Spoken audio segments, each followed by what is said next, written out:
অনেকেরই অন্নপূর্ণা ভান্ডারে বিভিন্ন রকম স্ট্যাটাস দেখাচ্ছে, সেগুলো চেক করার জন্য আজকের ভিডিওটি। এর পরবর্তীতে আমাদের চ্যানেলে আরেকটা ভিডিও আসবে, সেটাতে আমরা কিভাবে সেই সব স্ট্যাটাস দেখালে আমরা সেখানে কি করব। প্রথমত তোমাদেরকে কি করতে হবে, পাশে আমি মোবাইল স্ক্রিনে দেখাচ্ছি। তোমাদের প্রথমে মোবাইল বা কম্পিউটারের স্ক্রিনে এসে সার্চ করতে হবে socialregistry.wb.gov.in। আবার বলছি socialregistry.wb.gov.in লিখে তোমরা সার্চ করবে। সার্চ করার পরে তোমাদেরকে একটা ফুল নোটিফিকেশন পুরোটা কিভাবে হবে দেখাচ্ছি, তারপরে আর ছোটগুলো ছোট ছোট করে দেখাচ্ছি।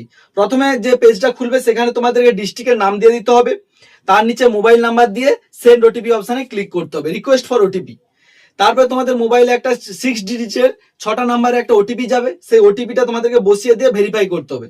করলে দেখো তোমাদের আমি যে এই মুহূর্তে যে অ্যাপ্লিকেশন আছে সেটা অ্যাপ্রুভ দেখাচ্ছে, অর্থাৎ অ্যাপ্রুভ মানে পেমেন্ট অ্যাকাউন্টে ঢুকে গেছে।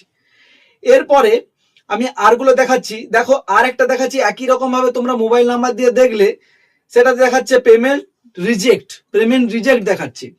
একই রকম ভাবে আমরা আর একটা যদি দেখি সেখানে দেখাচ্ছে পেমেন্ট ফেলিওর, অর্থাৎ পেমেন্ট ফেল হয়ে গেছে কিছু কারণে। কি কারণ এর পরের ভিডিওতে আমরা জানাবো। পেমেন্ট ফেলিওর হয়ে গেছে, এটা একটা।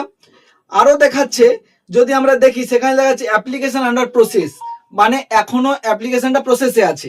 এইভাবে তোমাদের স্ট্যাটাস দেখাচ্ছে। এইরকম স্ট্যাটাস দেখালে তোমরা কি করবে যদি জানতে চাও অবশ্যই কমেন্ট করো, আমি তোমাদেরকে বলে দেবো কিভাবে কি করবে বা কি না করবে। তো চলো দেখাচ্ছি নতুন একটি ভিডিও নিয়ে। ততক্ষণ ভালো থাকো, সুস্থ থাকো এবং সতর্ক থাকো।